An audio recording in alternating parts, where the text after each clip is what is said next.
Hello there, very good evening. You're watching London Live News at 6 with Anthony Baxter. Coming up this evening, tributes to a national treasure as the EastEnders actress June Brown dies at 95. Her university staff are being trained to spot the signs of crisis. Details of a new scheme aimed at reducing London's level of youth suicide. We'll take a look at the weather for you. It's going to be much milder this week. That's on the way in 10 minutes. Plus, Gary Oldman and Jonathan Pryce tell us about their new series, Slow Horses. The actors have paired up for the new spy thriller. And we'll find out whether or not our singer Alicia Edwards really can sing as part of a brand new Sky series. All of that to come. First, though, this evening, she created one of the most iconic characters in British soap history, appearing as Dot Cotton in almost 3,000 episodes of EastEnders.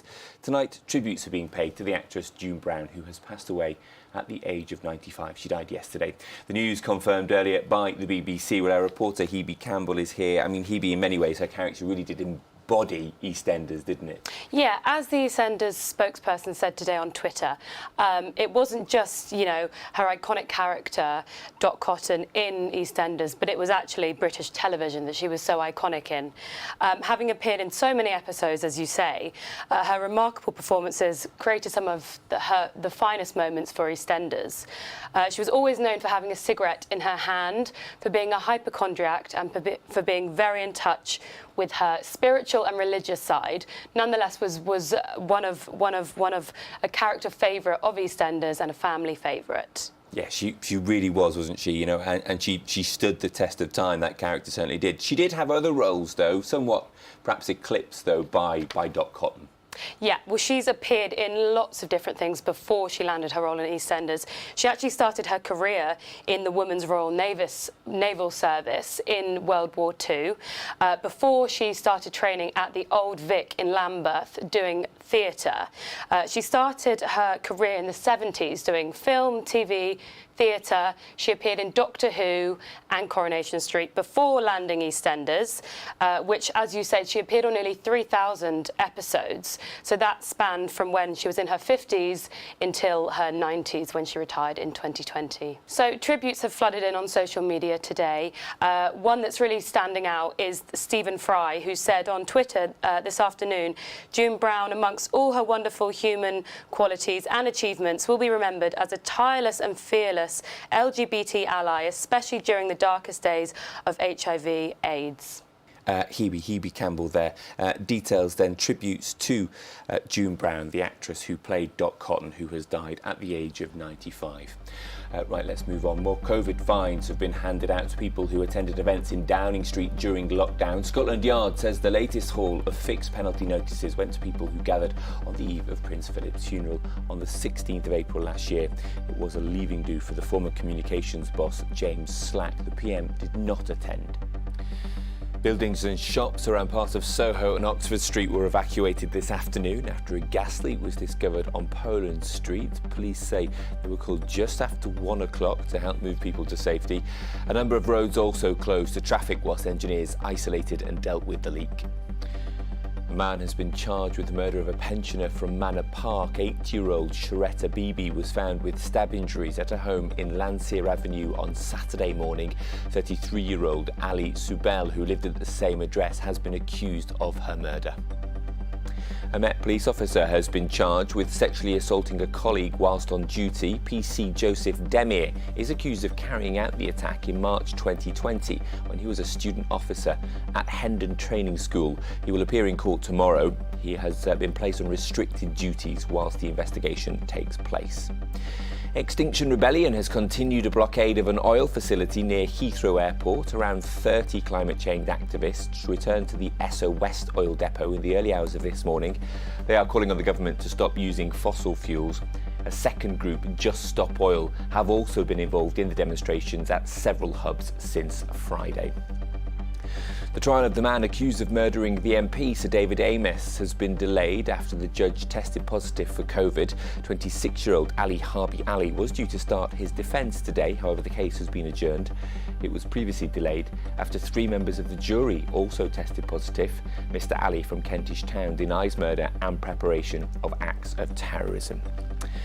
Now, the Imperial War Museum has marked 40 years since the Falklands War with a new series of photographs documenting the conflict. On the eve of the anniversary, on Friday, it unveiled its additions to the Falklands exhibit at the venue. Well, Paul, a veteran who fought during the conflict, spoke at the launch in Lambeth about his experience.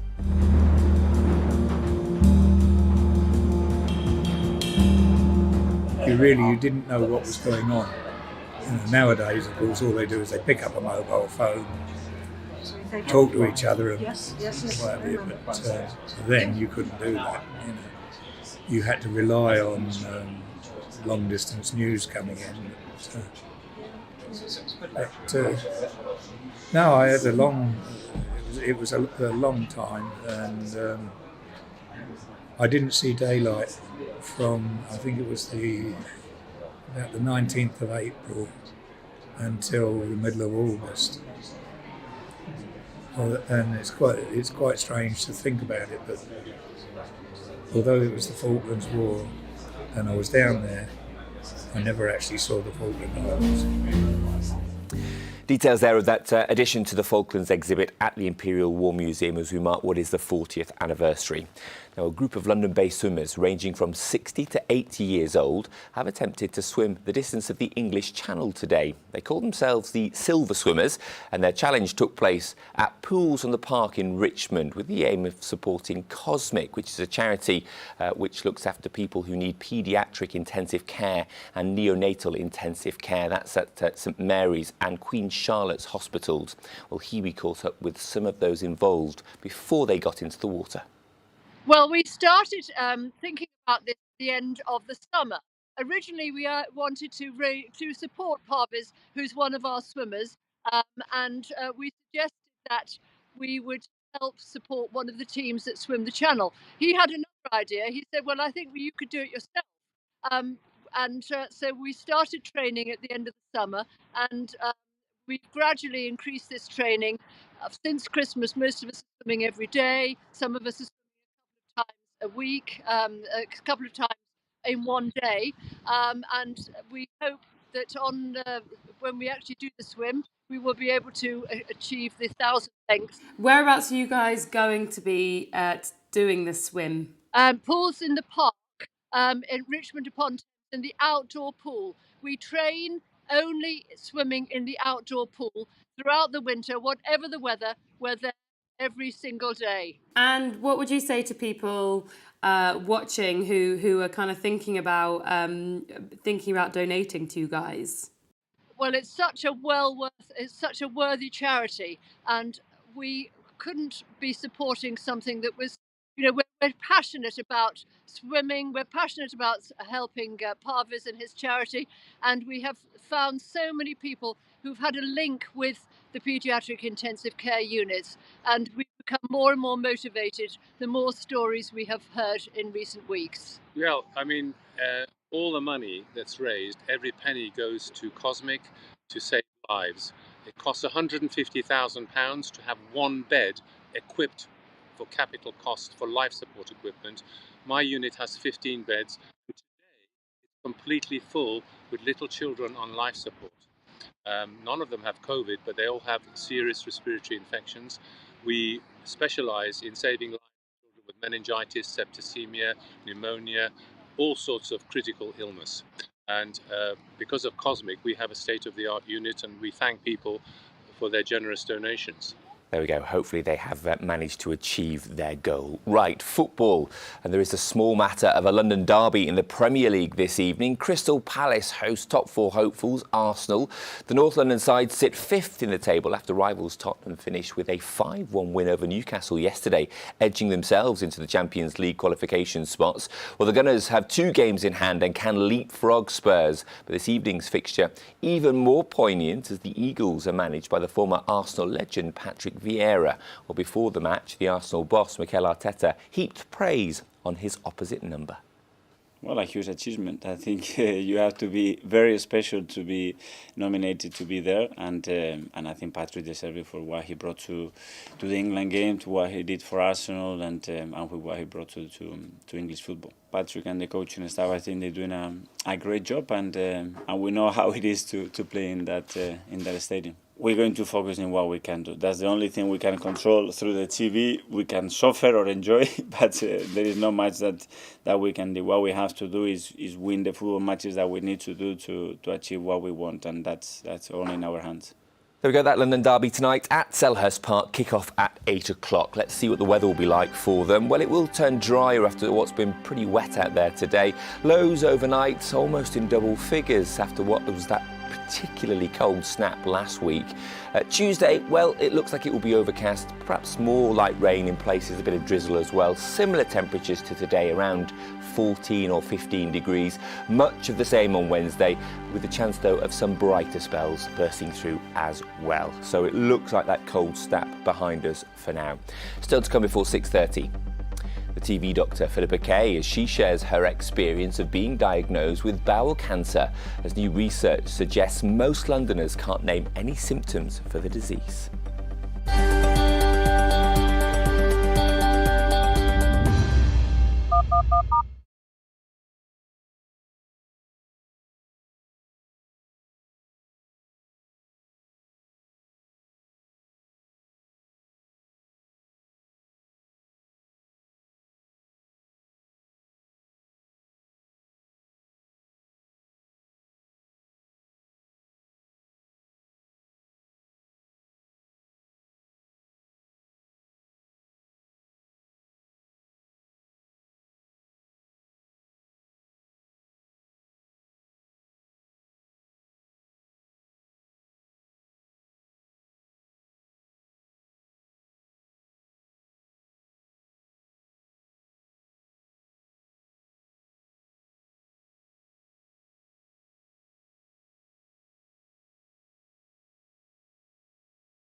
welcome back. Let's take you through one or two other stories this evening. COVID-related absences have led to more problems for airlines today. Dozens of EasyJet and BA flights were cancelled on the first day of the Easter school holidays. A broken down train also caused delays for Eurotunnel services. Well, experts say the aviation industry is short of thousands of workers who left to find alternative work during the pandemic. Airports now struggling to also deal with queues at security and check-in. The price of a first-class stamp has risen by 10 pence to 95 pence as Royal Mail seeks to cover higher delivery costs. Second-class stamps have also gone up by 2 pence to 68p. Royal Mail said it was having to deliver to a growing number of addresses. However, there have been criticism of the move at a time when people are struggling with the cost of living and the company's profits have increased. And Newsround is marking 50 years on air today. It is the world's longest running children's news programme and was initially commissioned as a 6-week experiment by the BBC. It first broadcast on the 4th of April 1972 and has been running ever since. Happy birthday to Newsround. Now, nearly half of Londoners can't name any symptoms for the second most deadly type of cancer. New research released by Bowel Cancer UK says as a result, red flag moments are being overlooked, leading to missed opportunities for early diagnosis. April is Bowel Cancer Awareness Month. Well, the GP and author Dr. Philippa Kay has faced a diagnosis for the disease herself and told me more. So this is definitely a cause that is close to my heart because it was literally close to my heart because your bowels are close to your heart, and I had bowel cancer. And I was diagnosed with bowel cancer when I was 39. I had 3 young children. I had multiple surgeries and chemotherapy and more surgeries throughout the pandemic. But thankfully, at the moment, I am cancer-free, and that's why a campaign like this is so important, because the earlier that the cancer is picked up, the more likely it is that it's going to be able to be treated and that you will make a full recovery. Yeah, I mean, you obviously spotted the signs. As a GP, you perhaps were more aware than others. What is shocking about the statistics that we have here, 35% of people in London aren't spotting red flag symptoms. Why is that, do you think? So I think firstly is that I was a very lucky find with regards to my own cancer because I didn't have the typical symptoms, and it's so important that everybody is aware of them. And some of the reasons that I think that awareness is so low, and almost half of people can't name a symptom of bowel cancer, and that's because we're not very good at talking about our poo, but everybody poops and there is nothing to be embarrassed about here. So what we're looking for is blood in the poo. It might be on the paper, it might be mixed with the poo, it might be in the toilet water, but you need to turn around and have a look. A change in your bowel habit, and everyone has a bowel habit, so you might go once every 2 days, someone else might go 3 times a day, and that's normal for you. But when your normal changes, that's when to go and get it checked out. If you have abdominal pain, or if you notice a lump in your tummy, if you have unexplained fatigue or unexplained weight loss, you weren't trying to lose weight but your clothes are getting bigger, if you have any of those signs or symptoms, it's so important that you go to your GP. It doesn't mean that you have bowel cancer. It means that you have something that needs to be checked out. Yeah, I mean, how important is it to stress this idea of, you know, putting your head in the sand when something isn't quite right is just not good? You know, I know it takes courage to perhaps go and see a GP and talk about things like this, but your evidence that actually, you know, by being lucky, by being quick on these cases, things can have a positive outlook. I totally understand that people are embarrassed to talk about their bottoms and their poo. I also understand that sometimes even the fear of it might be something nasty stops you going. But I can't emphasize more strongly that the earlier you go, the better. For many people, you know, you might have a colonoscopy and maybe you'd find a benign polyp. But if that polyp was left alone, it has the potential to turn into a cancer. The earlier diagnosis, the better. And that's actually why there is a screening program, because in the UK, because if we were to, for example, pick up blood in the poo before you'd even noticed it, if we picked up those chemical changes related to that, then we could treat you before you even notice symptoms, and that would be even better. Yeah, so for those then who perhaps should be getting screened. What are the demographics we're looking for? I know that this is not kind of specific to one particular type of person or age, but who's most at risk? At the moment, the screening programme in England generally starts at age 60, but the government has said that they would bring down the screening age to start at 50, and in some areas it's already at 56. But as long as you're registered with the GP, you simply get a pack in the post, you follow the instructions and you'll send it off. And yes, it involves looking at your poo, but as I said, better do that and stay safe. Dr. Philippa Kay there, bowelcanceruk.org.uk for more information. Now, higher education and universities in the capital are being offered free training to help prevent suicides. Figures suggest more than 11 people take their own life in London each week, and nationally it remains the highest cause of death for young people. Well, a new partnership between the wellbeing organisation Thrive London and the youth suicide prevention charity Papyrus has been announced to offer crisis training to students and staff. Henry has been finding out more.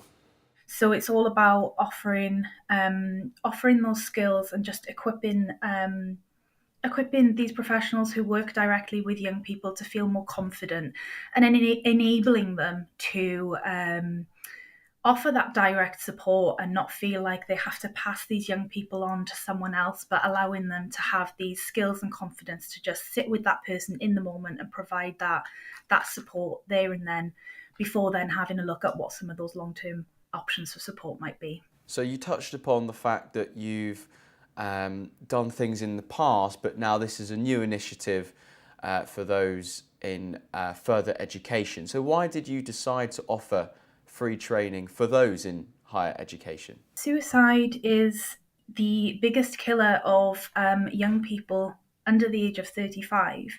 So, those who are working with anyone in that age range are most likely to come in contact with someone who's struggling with thoughts of suicide. And so having such a great success in schools and working directly with, teachers and staff who work in schools with young people, we felt that it was really important to continue rolling that out to other educational institutions and working our way up into higher educational institutions as well, to offer that all key important support in keeping young people safe from suicide. I read a report, it was from 2020. It showed that at least 1 in 4 of those in higher education experience suicidal thoughts. That's an extremely high number, isn't it? It is such a high number, and that's why it's so important that we work so hard to raise awareness of how to be able to support people who are feeling that way, because silence does kill. And so if we're not able to talk openly about suicide in a sensitive and appropriate way with young people, that's where that risk is, and we're potentially missing these opportunities to support young people who are feeling really isolated and alone with those thoughts of suicide. And so that's what we do at Papyrus, is we really work hard to break down that stigma and that taboo, and to help just build suicide safer communities and raise that awareness and build that confidence in others so that they're able to have those conversations with young people. We've spoken about the training and people who might need it, but how many people look to get trained in offering suicide prevention, and what do they say after they've done the sessions? There is a huge demand, and especially after the past 2 years and us not being able to deliver that some of our training face to face, we were able to adapt some of our packages so that they are delivered online and remotely now. But that assist training is something that's not able to be delivered online. So there is, a backlog of training that we're working through, and people, talk about in their feedback how it is so essential for anyone who might be supporting others. We work, a lot with schools and youth workers and people who are working directly on that front line with young people and people experiencing thoughts of suicide. And it might be that someone has had training around suicide prevention in the past, but I think it's always worth having a refresher always worth coming and seeing if there's anything else that you can take away or anything else that you can learn from others who have other experiences in supporting people as well. So just finally, my last question, to touch upon it again, why is it so important that more people get this sort of training then? It's so important because it equips an individual with the skills and confidence to respond to someone who is experiencing thoughts of suicide. It enables them to provide that direct support. It gives them the confidence to be able to ask the right questions and offer, essentially a lifeline to anyone who might be experiencing thoughts of suicide. Often for people who feel really isolated and alone with their thoughts of suicide, being able to say that out loud can be really challenging and quite scary. And so we need to work as a community to break down those barriers and have the confidence to be able to start those conversations and offer that person a safe space to talk. And essentially with the project that we're offering here across schools in London and higher educational institutes as well, it's about ensuring that there's a continuum of support. It's not just students and pupils, but for the school staff, the teachers, anyone who's working directly with young people. At Hopeline UK, we work to support anyone under the age of 35 who might be experiencing thoughts of suicide, but we also support anyone who might be concerned about someone. We also offer a debrief service. So anyone who might have had a disclosure from a young person about thoughts of suicide and needs a safe space to debrief, talk through what happened, the procedures that they followed, we can offer them that space as well. And it's about ensuring that there is support for anyone who might be affected by a suicide disclosure. Details there of that new suicide prevention scheme with Thrive London and Papyrus. You're watching London Live News with Anthony Baxter. We'll have the top story for you after the break. Plus, are most self-proclaimed animal lovers hypocrites? Or on a new campaign in the capital that challenges us to live more kindly when it comes to how we think about animal welfare across the board.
Hello there, welcome back. Let's remind you of the main story this evening. She created one of the most iconic characters in British soap history, appearing as Dot Cotton in almost 3,000 episodes of EastEnders. Tonight, tributes are being paid to the actress June Brown, who passed away yesterday at the age of 95. The news was confirmed earlier by the BBC. Our reporter Hebe Campbell has more. As the EastEnders spokesperson said today on Twitter, it wasn't just, her iconic character, Dot Cotton, in EastEnders, but it was actually British television that she was so iconic in. Having appeared in so many episodes, as you say, her remarkable performances created some of the finest moments for EastEnders. She was always known for having a cigarette in her hand, for being a hypochondriac, and for being very in touch with her spiritual and religious side.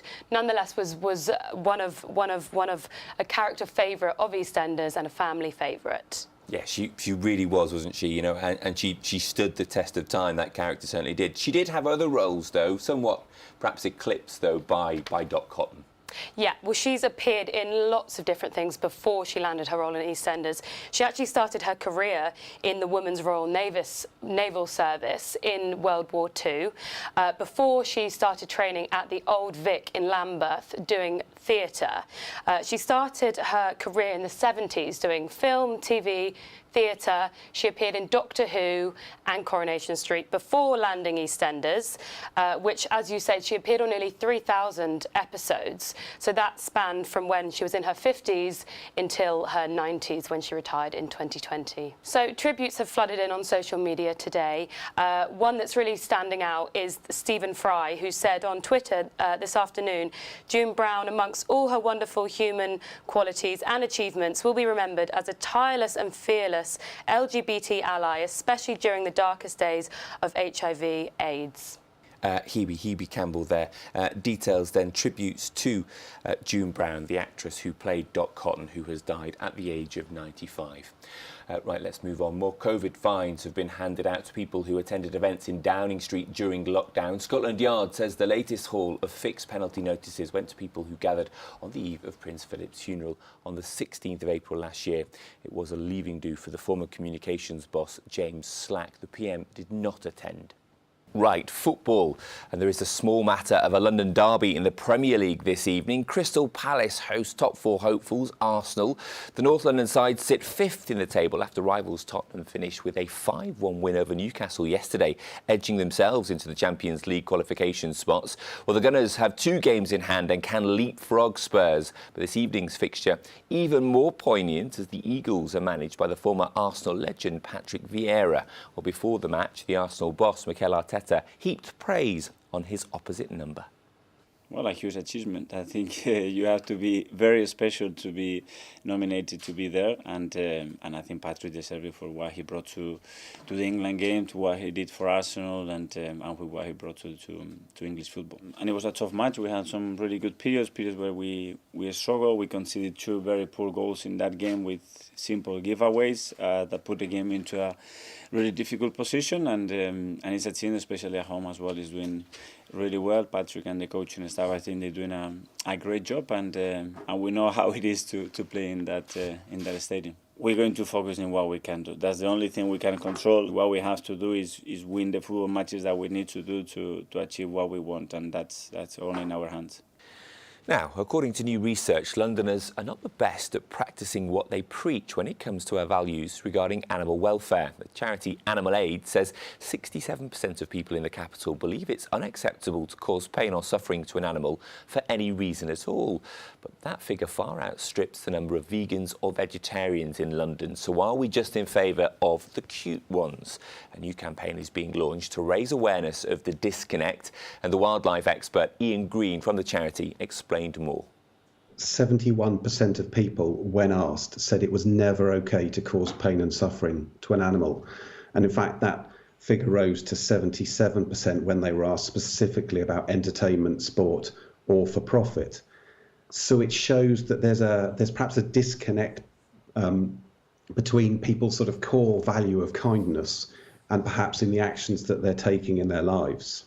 Is there an issue here around people feeling unable to prevent some things that happen, like horse racing? So we all have that power to be change makers in our own lives and in the companies and the politicians that we support. Yes, with horse racing. So the first thing is to make sure you don't ever bet or support betting, sweepstakes in the company where you work.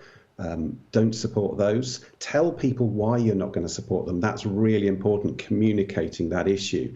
Horse racing comes across as a very sort of fun event, but the amount of horses that die, the fact that in horse racing you can still whip a horse, it's the only place where it's legal to whip an animal. Horse racing, and of course behind the scenes, all those horses that don't make it, thousands of them end up for slaughter every year.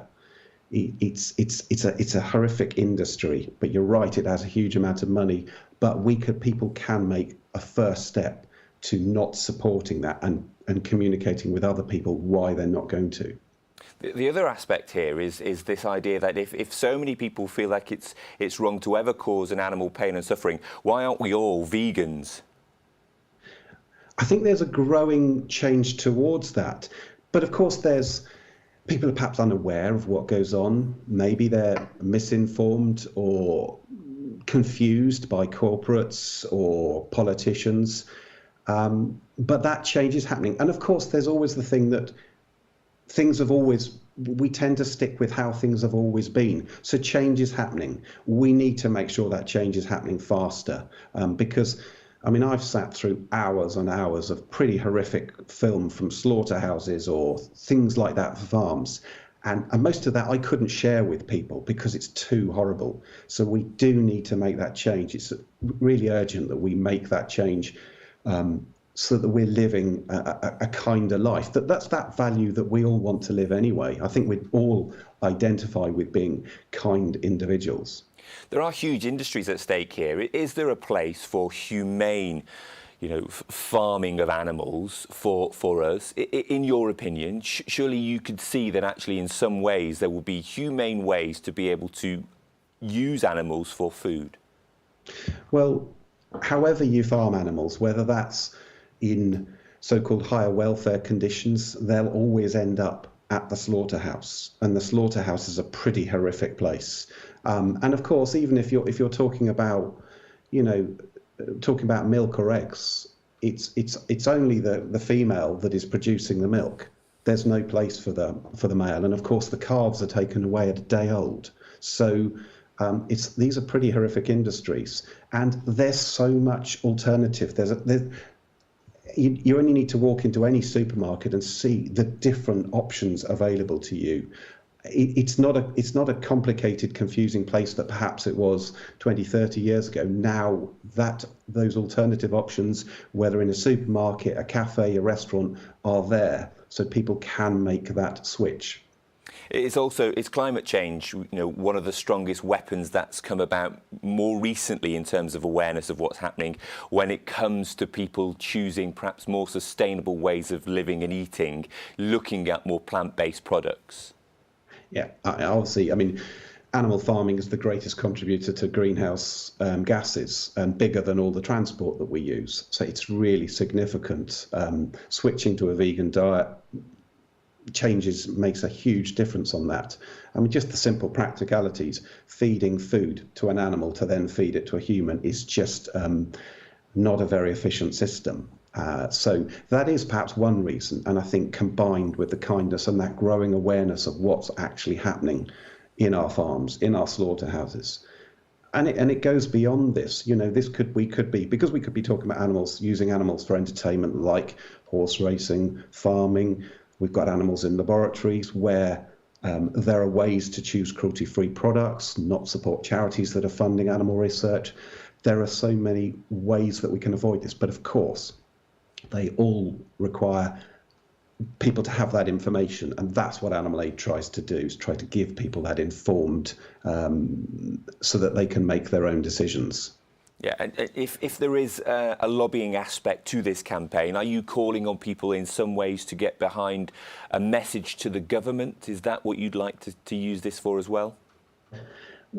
Well, I think so everyone has the power to make change in their own life. But yes, absolutely, asking the the politicians. One of the campaigns that Animal Aid is running at the moment is to ban the use of snares, which are wire traps. Catch over 1 million animals are caught in them in the UK each year. These are banned in many European countries, still allowed in this country. Regularly catch the cats and dogs and other animals that weren't their intended victims. They're pretty horrific things.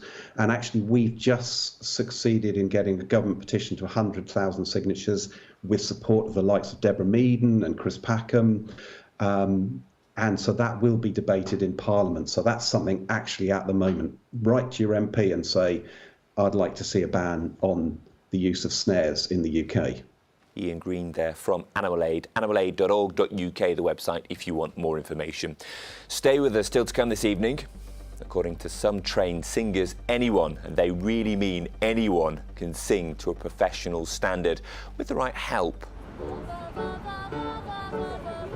Keep going. Don't worry. That's fine. All the local dogs of the area are running towards us. We'll hear about the new TV show that puts the theory and our very own Alicia Edwards to the test.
welcome back. Right, time for some entertainment on the small screen now. The Regent Street Cinema played host to a plethora of British acting royalty the other night as South East London's very own Gary Oldman and Jonathan Pryce attended the premiere of their new series, Slow Horses.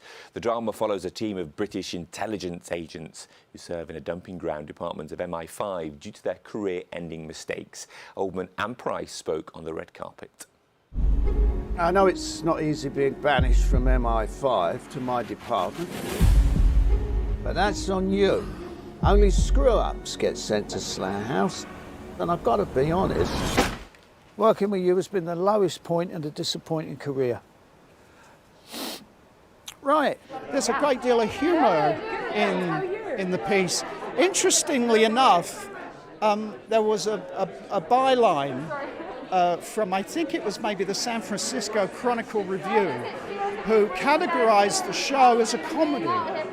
It feels freaking great. We do this for a year. So I think we walk a fine line. I think the balance of drama and comedy is very well realised, you know, and that was one of the main concerns, that you want to invite the audience to laugh, but you don't want to push. You know what? Slow Horses is, you don't want to push the envelope of that too much. So finding that delicate balance. It's not glitzy, glamorous, slick. Jackson Lamb, the character I play, it's a bit dirty, and it's very British. He embodies the sort of tone of the show. And when you first meet him, he's waking up, sleeping on a sofa, looking pretty hungover, and he passes wind. That tells you immediately what kind of show and the world that you're in. Slough House is like prison. You're not supposed to ask what you're in for. I actually want to be useful. I could not be more bored if I tried. You probably know how many people have made it back from Slough House to upstairs here at Regent's Park. Bringing you up to speed is like trying to explain Norway to a dog. None. I think that, you know, my character has no filter. But there's no BS with him, you know? He's in your face and tells it like it is. And I hope that that's a sort of... I hope for some people that's quite refreshing. Yeah, I have very few scenes with Gary, sadly. Hopefully in Series 2 I'll have more to do with him. But all my work really was with Jack Loudon, and that was really, really enjoyable. I saw him when he started in his first role in the theatre, and noticed him then, and we had a really good relationship. I was as shocked and dismayed as most people. It must have been an incredible thing to have happened. I mean, it's very, you know, when you see violence on the street, it's very difficult to deal with, but seeing it in that situation is bizarre. But I hope they, I hope they kind of get over it and come together. And, you know, it was something that existed, or something that was based on history that existed between Chris and Will. So there you go. You really care about them, don't you?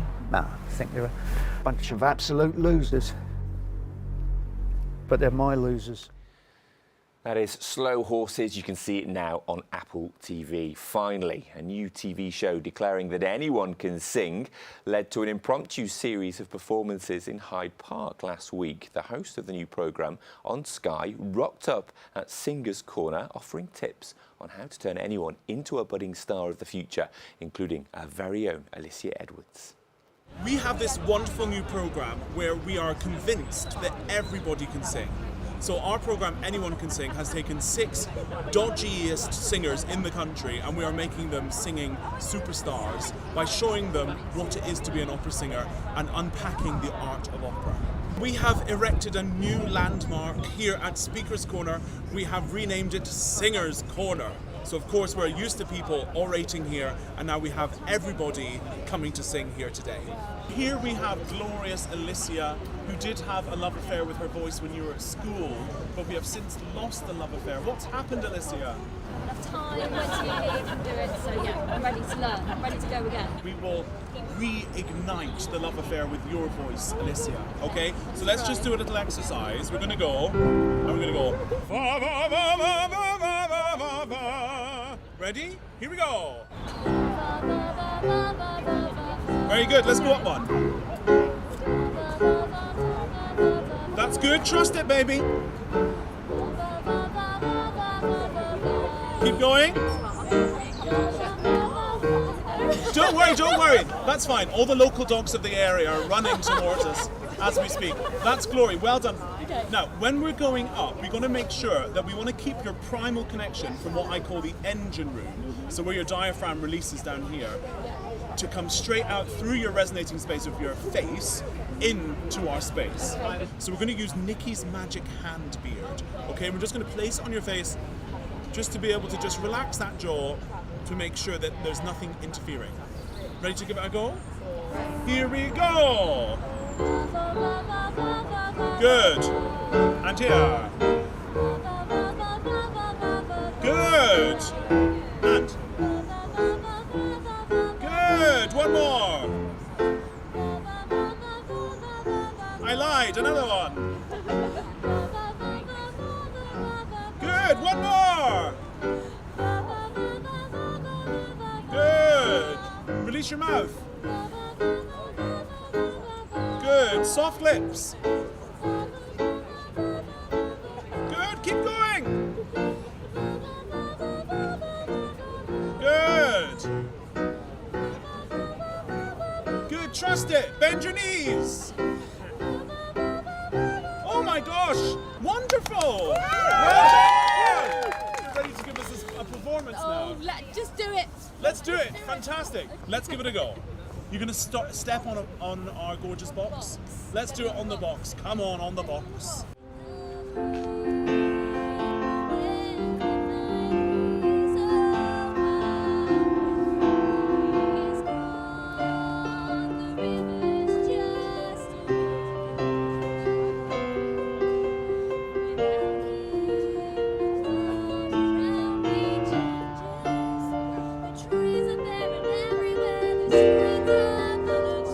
Yes!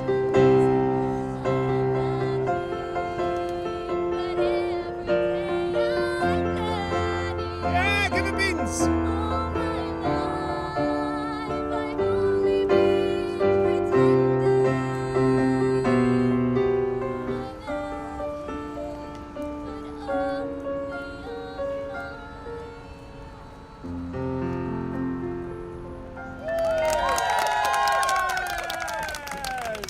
And we all feel so good now!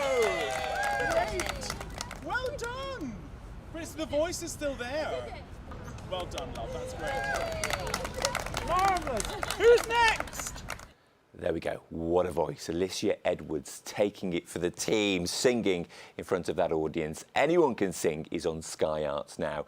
Check on the weather. It's been pretty grey out there today, hasn't it? It should be drier this evening. Lows overnight. Well, heading back towards double figures after a particularly cold slap over the last few days. Tuesday looks like it will be overcast. A few spots of light rain and drizzle in places once again. Similar temperatures to today. Hovering around 14 degrees, much the same on Wednesday, but with a chance of a few brighter spells bursting through in places. That's all from the news team. Thanks for watching. We'll be back as always at 6 tomorrow. From me, enjoy your evening.